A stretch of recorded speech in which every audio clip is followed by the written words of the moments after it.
vivons des temps particuliers. Il y a beaucoup de craintes dans les nations à cause du terrorisme. Souvent, on a chanté tout à l'heure qu'il nous aide par rapport à nos ennemis, à vaincre notre ennemi, à triompher de notre ennemi. Et aujourd'hui, ce qui soucie les dirigeants de ce monde, c'est que le terrorisme ressemble souvent à un ennemi qui est invisible, qu'on n'arrive pas à situer. Ils parlent de cellules dormantes. Il y a des cellules dormantes un petit peu dans le monde entier, et ces cellules sont cachées, elles sont discrètes, mais elles attendent un signal pour aller accomplir un acte terroriste. C'est un nouveau mode de guerre. On a entendu parler des guerres. On a entendu parler des guerres économiques qui sont appelées des guerres froides. Mais là, maintenant, on est entré, depuis quelques années, dans un nouveau mode de guerre. C'est la guerre du terrorisme. Et on sait que ça fait des dégâts. On sait que c'est une menace qui pèse. Ça crée de la crainte, ça crée de l'angoisse dans les cœurs. Pourquoi? Parce que c'est un ennemi qu'on n'arrive pas à localiser, on ne sait pas où il est, on ne sait pas comment il est fait, on ne sait pas à quel moment il va agir. C'est terrible.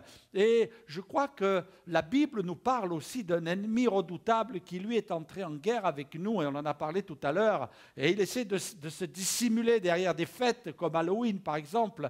Et cet ennemi, c'est le diable. C'est le diable. Et celui-là, on n'en parle pas à la télévision. Pourtant, il fait des dégâts. Vous savez que dans les périodes d'Halloween, et je n'invente pas, dans les périodes d'Halloween, il y a des disparitions parce qu'il y a des enfants qui sont enlevés et qui sont sacrifiés pendant les messes satanistes. Vous le saviez cela? Alors, les pays où ça se passe le plus, d'après les informations que l'on a, ça serait en Australie et aux États-Unis. Il y a un nombre d'enlèvements incroyables d'enfants qui sont enlevés parce que pour fêter le sabbat des ténèbres, pour fêter ce sabbat sataniste, eh bien, il faut offrir des sacrifices. Et puis, sachez bien, mes amis, que le diable, lui, ne fait pas de quartier.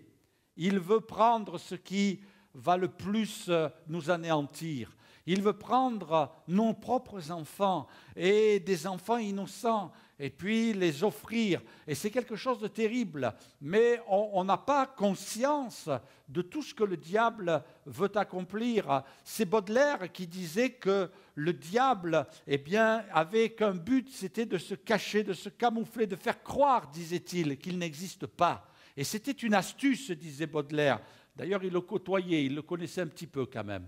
Et puis, c'est vrai que le diable va toujours essayer de se cacher. Jamais il viendra avec vérité vous parler ou vous affronter. Non, il essaiera toujours de se dissimuler. Et la Bible nous parle de Jésus qui, lui, nous met en garde. Et ce matin, j'aimerais vous parler de tout ce que Jésus veut que nous sachions sur votre ennemi spirituel. C'est le thème de ce matin, ce que Jésus veut que vous sachiez sur votre ennemi spirituel. Et Jésus, lui, l'a côtoyé de près.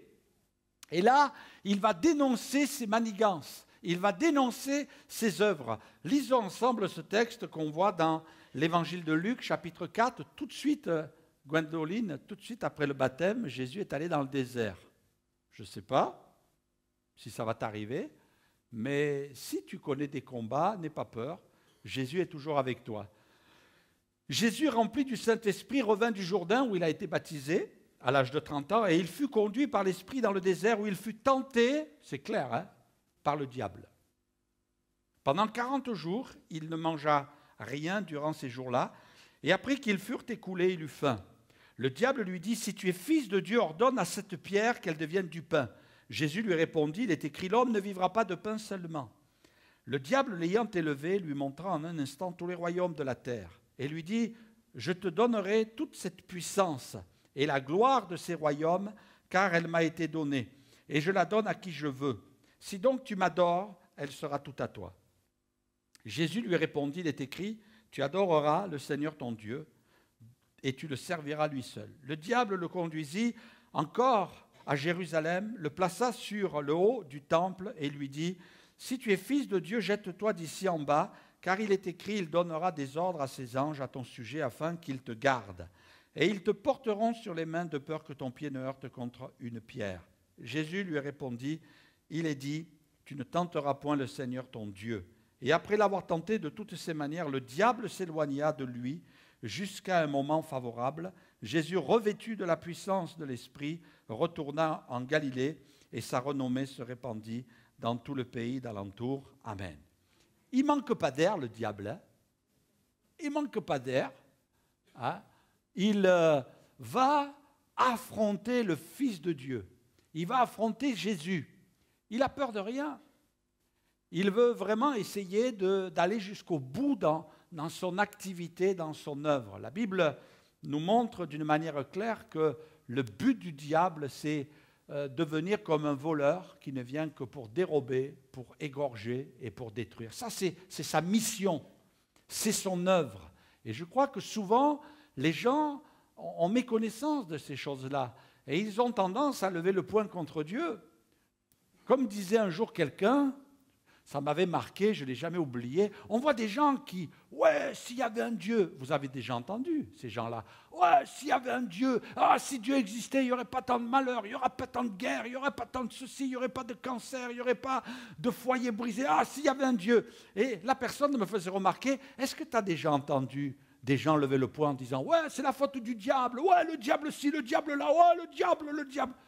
Il m'a dit non, les gens, ils parlent contre Dieu. Mais il ne parle pas contre le diable. Il s'est tellement camouflé qu'on est complètement perturbé dans notre tête. On est chamboulé, on est renversé, à tel point qu'on attribue à Dieu le mal, alors que lui ne veut que nous apporter du bien, du bonheur, de la paix, de la joie, nous sécuriser dans notre cœur. L'auteur du mal, c'est le diable. C'est lui qui veut nous détruire. C'est lui qui veut ruiner votre vie. Vous ne trompez pas. Vous ne trompez pas. Si vous devez réagir, vous ne trompez pas. Tapez là où il faut. Et justement, Jésus nous dit, tu vas taper là où il faut. Je vais t'apprendre. Il faut que tu saches comment tu dois te conduire avec ton ennemi. Et puis Jésus, lui, il en a payé les frais. Il est passé dans le désert. Il a ouvert la voie. Il a entamé, pour ne pas dire, il a déclenché une guerre. Et il nous dit, tant que vous êtes sur la terre, il faut la mener vous aussi. Et ça, c'est une guerre qui ne s'arrêtera jamais, jusqu'au moment où Dieu instaurera sa justice. Cette guerre, elle va faire des dégâts, elle fait des dégâts. Il y a des gens qui meurent à cause de la détresse, à cause du malheur, à cause de la souffrance. Il y a des gens qui se suicident, il y a des gens qui sombrent dans la drogue, il y a des gens qui sombrent dans l'alcool. Il y a des gens qui sombrent dans la dépression parce qu'ils ont prêté le flanc à l'ennemi. Quelqu'un disait, c'est Nietzsche, « Ce qui ne détruit pas me rend plus fort ». Malheureusement, ce fils de pasteur n'a pas suivi les bonnes règles de la Bible. Il est mort dans une folie atroce après presque avoir passé une grande partie de sa vie à dénoncer le christianisme. Mais ça ne l'a pas rendu heureux. Mais peu importe. Dans ce qu'il dit ici, il y a une réflexion qu'on peut prendre au passage. Jésus est passé par le désert. Jésus est passé par l'épreuve. Ça ne l'a pas détruit, mais ça l'a rendu plus fort. Jésus n'a pas dit qu'on n'aurait pas d'épreuve. Jésus n'a pas dit qu'on n'aurait pas de difficultés. Jésus n'a jamais dit qu'on n'aurait pas de problème. Et ça, je pense que Gwendoline, elle le sait. Elle sait qu'elle s'est engagée dans la foi, et que, en fait, ce n'est que le début. Ce n'est que le début. Et puis Jésus lui a donné tout ce qu'il fallait pour qu'elle soit costaud, le Saint-Esprit, qu'elle ait la puissance de Dieu en elle et qu'elle puisse affronter. Jésus n'a pas fait de nous des gens qu'il a mis sous cloche. Je n'ai pas dit que vous êtes des cloches. Sous cloche de verre, pour que vous soyez protégés. Non, mais il a dit qu'il nous a donné le bouclier de la foi. Et jusqu'à preuve du contraire, ça constitue l'armure d'un guerrier. Dis à ton voisin, t'as pas l'air, mais t'es un guerrier. T'es un guerrier, alléluia. Et Jésus nous a dit que nous devons entrer dans le combat. Et puis vous savez ce que Paul va dire, combat le bon combat de la foi à Timothée, son serviteur. Et littéralement, il dira, c'est un combat utile. C'est un combat utile. Et c'est utile. D'ailleurs, Jésus a été conduit dans le désert rempli du Saint-Esprit et il est ressorti du désert revêtu de la puissance du Saint-Esprit. Ce qui ne détruit pas va vous rendre plus fort. Et Jésus est sorti plus fort. Et quand vous allez vivre des combats, quand vous allez vivre des difficultés, il faut vous dire une chose, c'est que vous allez sortir plus fort. Nous connaissons des combats. Nous, les pasteurs, nous connaissons des combats. Régulièrement, nous avons des combats.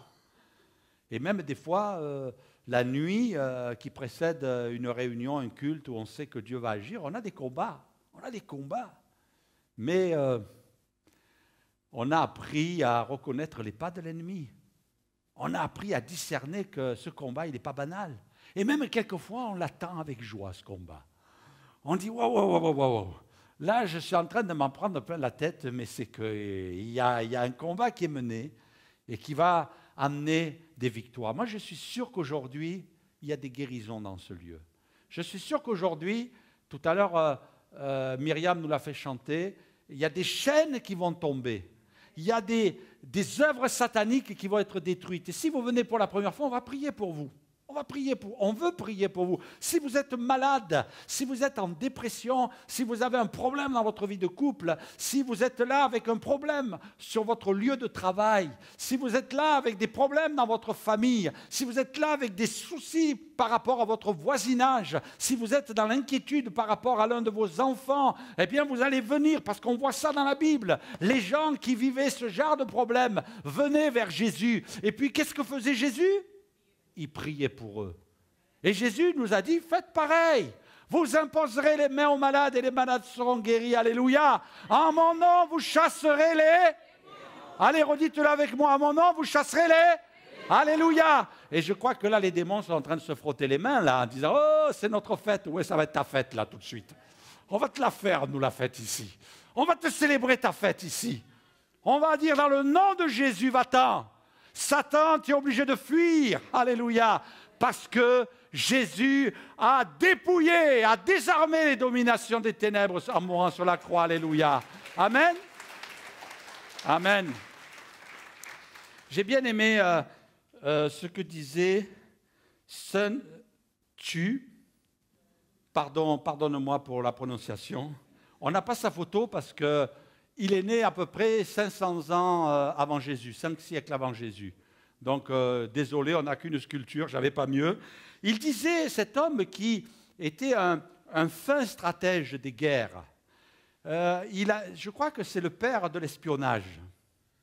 Il a créé un manuel, je ne sais pas si le papa de Gwendoline connaît, hein? L'art de la guerre. Vous l'avez lu? Oh, c'était bien? Moi, je n'ai pas lu le livre, hein, je ne suis pas aussi... je fais celui qui sait, mais je ne sais rien sur lui. Hein. Mais toujours est-il qu'il y a une parole célèbre, je crois que c'est une des plus célèbres, « Connais ton ennemi et connais-toi toi-même. Eussiez-vous sans guerre à soutenir, 100 fois, vous serez victorieux. » Pourquoi? Parce que qu'est-ce qu'il faisait? Alors, on ne va pas demander au papa de venir nous expliquer le livre, peut-être une autre fois, mais ce qu'il faisait, cet homme-là, c'est qu'il faisait tout pour éviter les champs de bataille. Il faisait de l'espionnage, il allait voir comment fonctionnait son ennemi.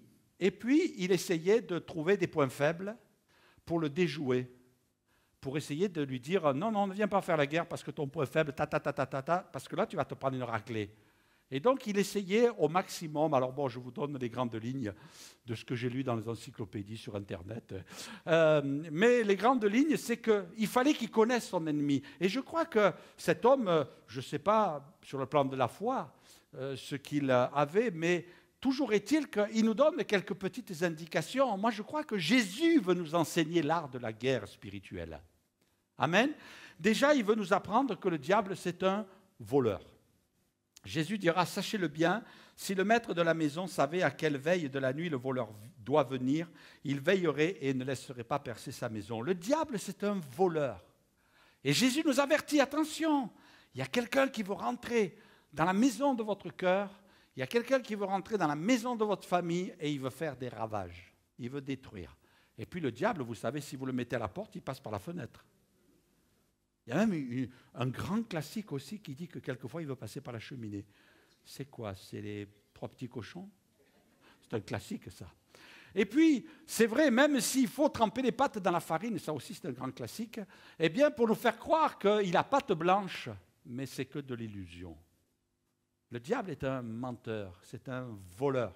Il veut nous tromper et il veut nous voler tout ce que Dieu nous a donné. Tout ce que Dieu nous a donné. C'est terrible, mais c'est une réalité.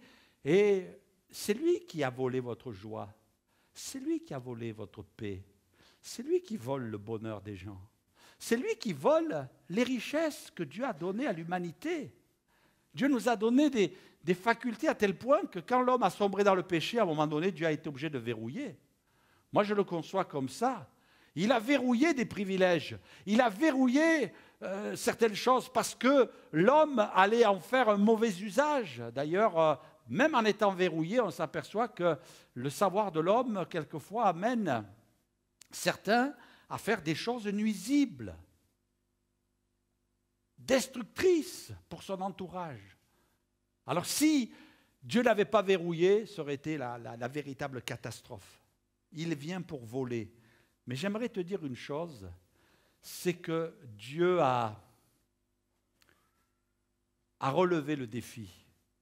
Et j'aime bien ce passage dans le livre de Joël. « Et vous, enfants de Sion, soyez dans l'allégresse et réjouissez-vous en l'Éternel votre Dieu, car il vous donnera la pluie en son temps, et il vous enverra la pluie de la première et de l'arrière-saison comme autrefois.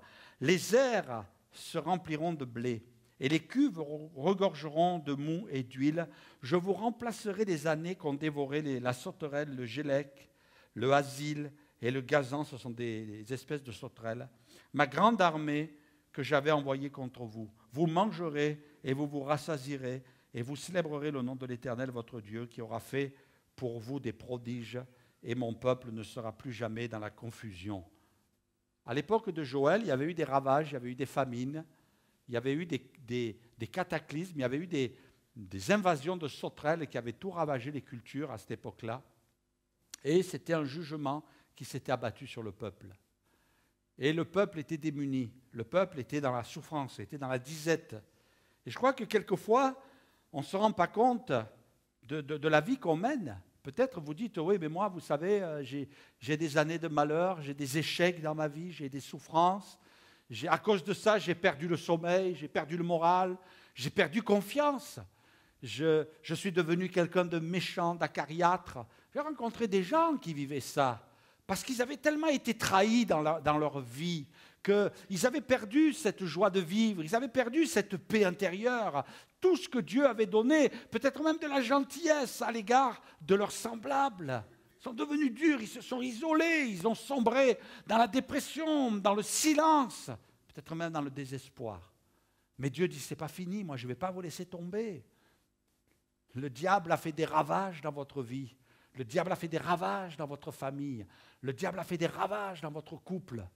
Mais moi je peux te bénir, dit Dieu, si tu me laissais agir ce matin, si tu me donnais un petit espace là, où je vais pouvoir te venir en aide. Si ce matin tu ouvrais ton cœur, eh bien moi je vais te donner des moments de joie. Tu vas te réjouir, tu vas être dans l'allégresse, tu vas te réjouir parce que l'Éternel, votre Dieu, il va vous donner ce matin. Il va vous donner des bénédictions, il va vous donner un relèvement, il va vous donner un rétablissement, il va vous reconstruire, il va vous rebâtir, il va vous donner une maison joyeuse comme on le trouve aussi dans la Bible. Alléluia. Parce que Dieu nous dit, il faut que tu saches que le diable, c'est lui qui t'a volé tout ça. Mais Dieu, là, s'approche de toi les mains pleines en disant, tout ce qui t'a volé, je vais te le rendre. Regardez ce qui est écrit aussi dans le livre toujours de Joël. On va lire ensemble chapitre 2, verset 27. « Et vous saurez que je suis au milieu d'Israël, que je suis l'Éternel votre Dieu et qu'il n'y aura point d'autre, et mon peuple ne sera plus jamais dans la confusion. Après cela, je répandrai mon esprit sur toute chair. Vos filles et vos filles prophétiseront, vos vieillards auront des songes, vos jeunes gens auront des visions, même sur mes serviteurs et sur mes servantes dans ces jours-là, je répandrai mon esprit. » Alléluia. Moi, j'étais content d'entendre ce témoignage. Gwendoline a dit, on veut le baptême du Saint-Esprit. Le Saint-Esprit est venu dans leur vie. Alléluia. Si tu savais les cadeaux que Dieu va te faire, Si tu savais les cadeaux que Dieu veut te donner. Dieu veut te donner son esprit. Non seulement il t'a donné Jésus, qui est mort sur la croix, ce qu'il avait de plus cher, mais il veut te donner aussi son esprit. Regardez ce qui est écrit dans le livre d'Esdras. Le peuple avait été déporté à l'époque de Nebuchadnezzar. Et puis, il avait enlevé toutes les richesses qu'il y avait dans le temple. Dans Esdras, chapitre 1, verset 7, le roi Cyrus rendit les ustensiles de la maison de l'Éternel que Nebuchadnezzar avait emportés à Jérusalem et placés dans la maison de son Dieu. La maison de son Dieu, c'est un démon. Ils avaient volé tout ce qui était dans le temple de Dieu, les ustensiles à cette époque-là, de célébration du culte du peuple d'Israël. Ils avaient volé tous les ustensiles, ils les avaient mis dans la maison d'un démon. Et puis le peuple en était privé, il ne pouvait plus célébrer Dieu parce que ça se passait comme ça à cette époque-là. Il ne pouvait plus offrir des sacrifices, il ne pouvait plus offrir le parfum, il ne pouvait plus offrir les pains de proposition, etc. Toutes ces choses-là, puisqu'ils n'avaient plus les ustensiles. Le peuple était privé, il ne pouvait plus célébrer Dieu. Et puis à un moment donné, Dieu a suscité un homme qui a été un homme remarquable. Le Saint-Esprit a touché son cœur. Et la Bible dit que lui, ce qu'il a fait, il a pris tous les ustensiles et il a redonné tout ça au peuple d'Israël. Sais-tu ce matin que Jésus, en mourant sur la croix, il a repris tout ce que le diable t'avait volé et il vient te le redonner. Amen. Est-ce que ça ne vous réjouit pas, ça? Est-ce que ça, ce n'est pas une victoire? Oui, il paraît que les nazis, lors de la dernière guerre, avaient volé des grandes richesses, des grands tableaux de maîtres. Ils les avaient volés. Et puis, il y a eu des procès après la guerre qui ont été menés. Et des gens ont condamné ceux qui avaient pris tous ces objets pour qu'ils soient restitués aux propriétaires. Malheureusement, tout n'a pas été restitué, mais certains se sont battus. Ils se sont battus pour reprendre tout ce qu'on leur avait volé. Mais je vais te dire une chose, tout ce que le diable t'a volé, tu n'as pas besoin de faire de procès. Le procès a été mené il y a 2000 ans, lorsque Jésus est mort sur la croix. Maintenant, il faut que tu viennes chercher. Tu viennes chercher tout ce que le diable t'a volé, tout ce que le diable t'a dérobé. Et c'est Jésus qui veut te redonner cela.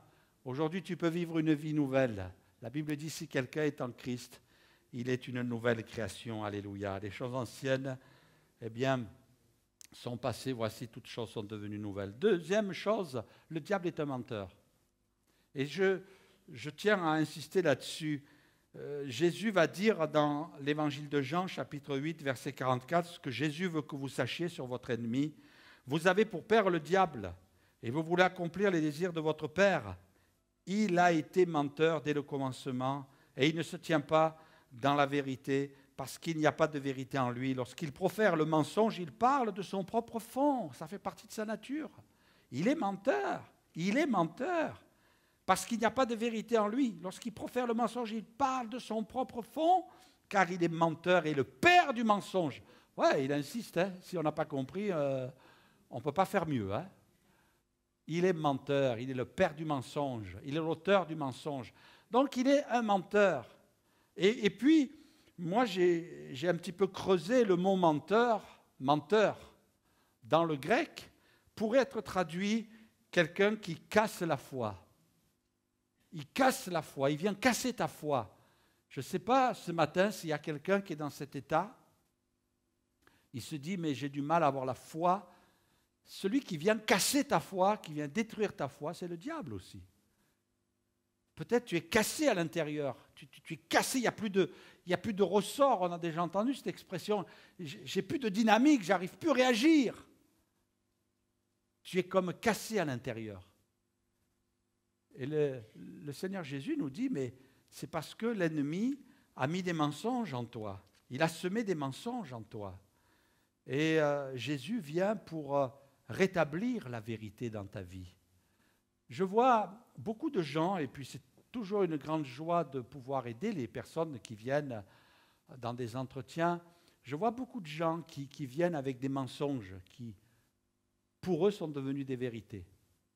Des mensonges qui ont fini par s'installer dans leur vie et ils disent c'est vrai. Je me rappelle un jour, suite à un choc, à un décès dans la famille, notre fille, Fanny, qui devait avoir à peu près dans les 12 ans, elle a fait un blocage. Elle a fait un blocage et puis ce blocage l'amenait à souffrir au niveau de son pied, de sa cheville, à tel point qu'elle n'arrivait plus à poser le pied. Alors nous, comme bons parents, comme vous auriez fait vous, on l'amène chez le docteur, il examine, il nous oriente vers un radiologue, ils nous font des radios, on retourne voir le médecin. Et le médecin, il regarde notre fille et il se met un petit peu en colère. Alors on ne comprend pas, peut-être qu'il s'est levé de mauvaise humeur, il est un petit peu trop chargé en café ce matin. Et puis on ne comprenait pas trop, il disait « Fanny, tu poses ton pied ». Non. Alors nous, ma femme et moi, on était dans notre petit coin là, hein, je ne vous donnerai pas son nom à ce docteur. « Tu poses ton pied, tu n'as rien ». Et après il a fait sortir, il nous a parlé, il nous dit « Elle n'a rien ». C'est simplement un choc. On ne savait pas, nous, qu'après un choc, c'est un mensonge. C'est un choc. Et ce choc a fait en sorte que, alors, après, nous, on a pris le relais. Tu poses ton pied. Oh, il a mal. Tu poses ton pied. Donne-nous les béquilles. Parce que nous, on avait acheté la tiraille et tout, hein. Et finalement, c'était un mensonge qui s'était installé. Comme quoi, quelquefois, même des mensonges peuvent générer des blocages qui provoquent des souffrances, à tel point que son os était devenu transparent. Oui, il était devenu transparent. À la radio, bien sûr. Parce que c'était un choc. Et puis finalement, à force de lui dire, elle a recommencé à marcher. Il n'y a pas de problème, pas besoin de plâtre, pas besoin de pommade, besoin de rien du tout, simplement de la remettre à l'endroit dans sa tête. Vous ne savez pas tous les mensonges que l'ennemi veut semer dans votre tête. C'est un menteur. Il y a des gens, ils sont bloqués toute leur vie. Ah, mais vous savez, moi, je ne suis pas capable. Voilà. Tu n'es pas capable, pourquoi? Ben oui, mais vous savez, quand vous grattez un petit peu, et ce n'est pas du mépris, parce que malheureusement, on en est tous victimes. On a peut-être entendu des paroles quand on était enfant qui étaient des mensonges. Ça peut venir des parents, malheureusement, qui n'ont pas été très adroits. Ça peut venir de notre entourage aussi. Moi, j'ai connu une famille, pasteur Bruno le connaît bien aussi, pasteur Higginbach.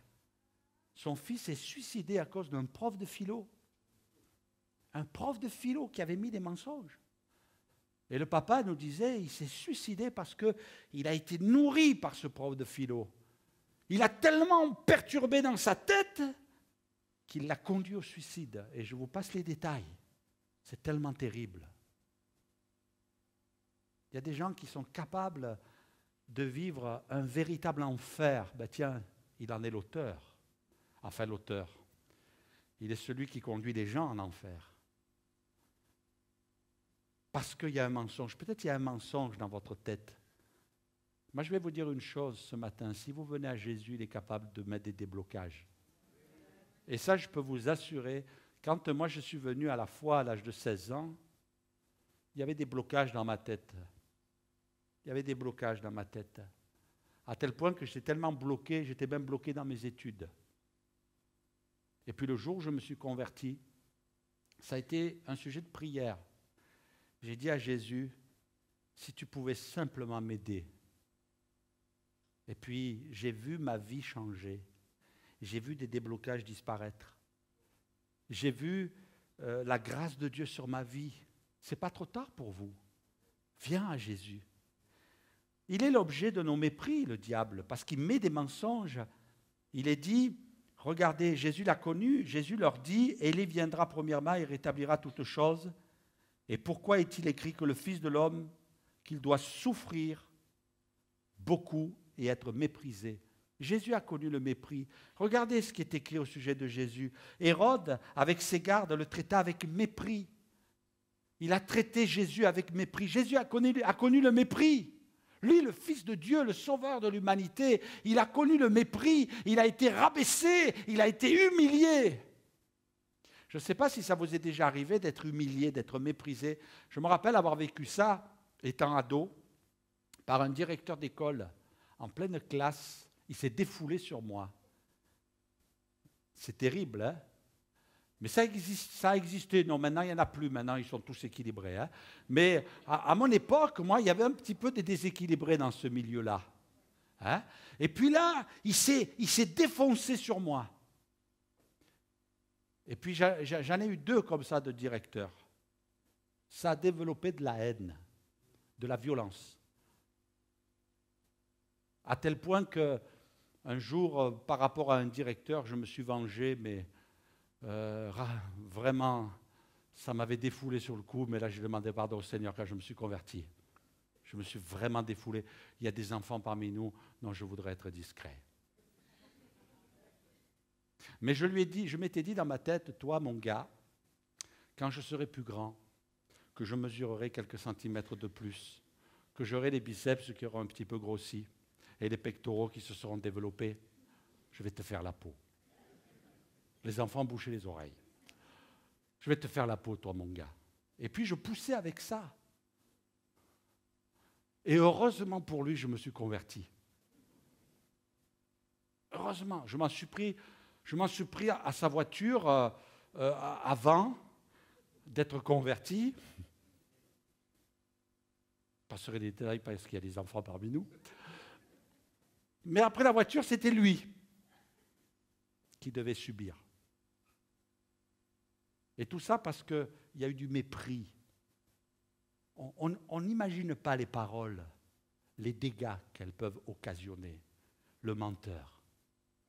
Et on voit souvent dans la Bible du mépris. Goliath a méprisé David. Bon, lui, il s'est pris une bonne raclée, il s'est pris une pierre sur la tête, et puis après, il a été décapité. Pardon les enfants. Bon, lui, il a eu sa dose. Mais en attendant, le diable est celui qui, quand il vous regarde, il ricane, il vous méprise. Ah, t'es minable, qu'est-ce que tu vas faire? Et puis ici, et puis là. Je crois que beaucoup ont entendu l'ennemi les mépriser. Ils ont vécu cela. Mais Jésus est venu pour nous donner de réaliser quelle valeur on a à ses yeux. J'aimerais vous mettre cette petite photo qui nous montre les loups sont faciles à discerner, il ne suffit qu'à regarder les traces qu'ils laissent sur leur passage. Le diable est comparé à un loup. Là où il y a de la discorde, le mépris et la condamnation se trouve très sûrement un loup. Il y a sûrement des dégâts dans votre vie, ne cherchez pas. C'est lui qui en est la source. Mais regardez ce que dit Dieu. Regardez ce qu'il est écrit au sujet de Jésus.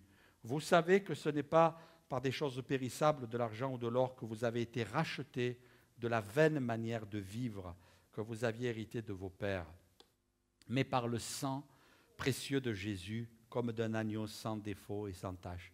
Dieu a donné Jésus pour vous dire tu as de la valeur, le sang précieux de Jésus. Et il est écrit dans les Corinthiens, vous avez été rachetés à un grand prix. Ne devenez pas esclaves des hommes. Vous avez été rachetés. Dieu a tellement vu de la valeur en toi. Qui que tu sois, tu as de la valeur aux yeux de Dieu. Dieu veut donner de la valeur à ta vie. Dieu veut te valoriser. La Bible est pleine de paroles valorisantes. C'est bon de lire la Bible. Prépare-toi, Christian, ça va déménager les Bibles ce matin. Ça va déménager les Bibles ce matin. Prenez une Bible, vous allez lire des paroles valorisantes. Tu confirmes? Confirme. Dis-le plus fort. Elle confirme. La Bible a des paroles. Il va vous reconstruire avec des paroles qui vont vous nourrir. Laissez la parole de Dieu pénétrer votre cœur. Et je termine, je vais inviter les musiciens pour vous dire, le diable veut vous cribler. Il veut vous cribler. Jésus, qui veut nous faire savoir quelle est la tactique de l'ennemi, dira à Pierre, Simon, Simon, Satan vous a réclamé pour vous cribler comme le froment. Mais j'ai prié pour toi afin que ta foi ne défaille point, et quand tu seras revenu, affermis tes frères. Wow, il est plein d'espérance ce verset. Oui, tu vas prendre des coups, tu vas être criblé. On pourrait traduire, tu vas être secoué dans un tamis. C'est ce que ça veut dire ce mot criblé. Tu vas être secoué. Attention, ça va secouer. Ça va secouer. Et c'est vrai que ta vie, peut-être, il y a des moments, elle a été secouée. Tu as été secoué par des mauvaises nouvelles, Tu as été secoué par des épreuves. Tu as été secoué par quelqu'un qui t'a fait souffrir. Secoué veut dire aussi agitation interne, dans le but d'essayer de renverser votre foi. Agitation interne. Je crois qu'elle est plus terrible, celle-là.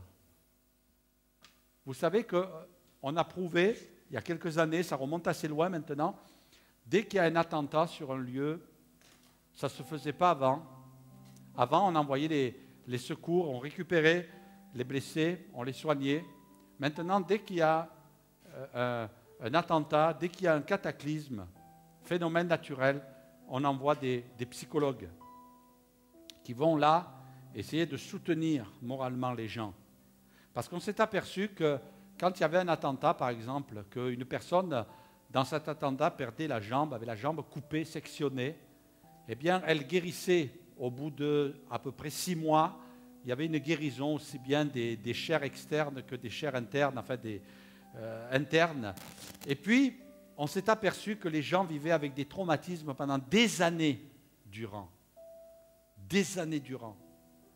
Et que le choc qu'ils avaient subi, il était plus destructeur dans l'être intérieur que dans l'être extérieur.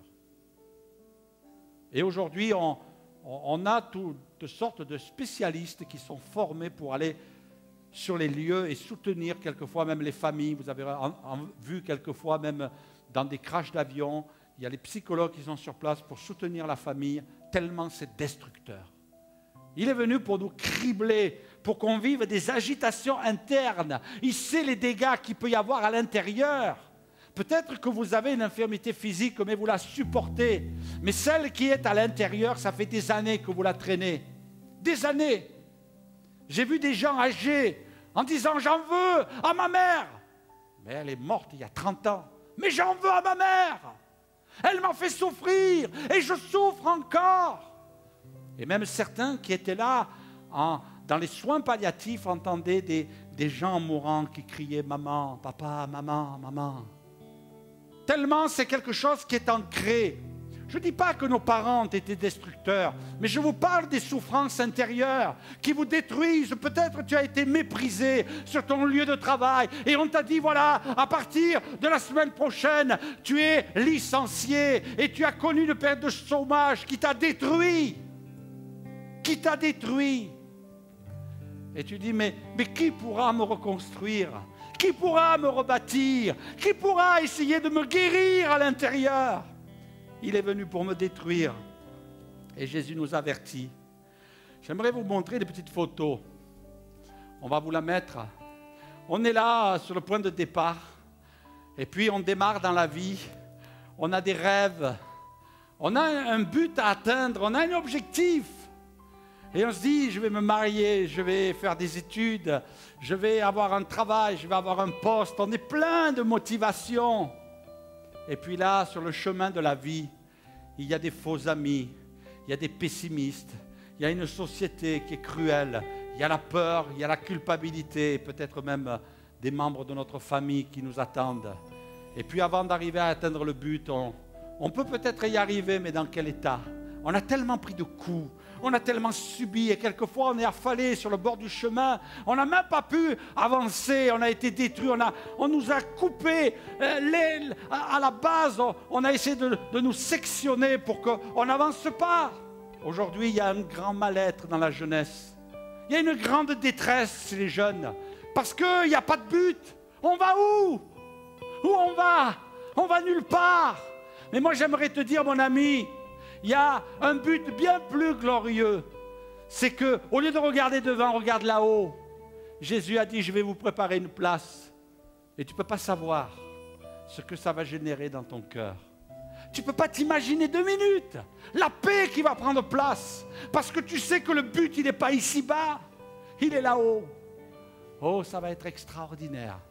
Plus de pleurs, plus de larmes, plus de souffrances, plus de problèmes physiques, psychologiques, moraux.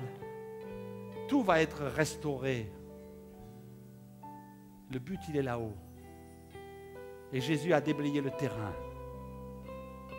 Et il te dit, si tu donnes ton cœur ce matin, si tu marches avec moi, je vais faire de toi un vainqueur. Quand bien même tu meurs, la vie que je te donne, elle est immortelle. C'est ça la vie éternelle. Jésus te promet la vie éternelle. Lisons ce dernier passage dans les Romains.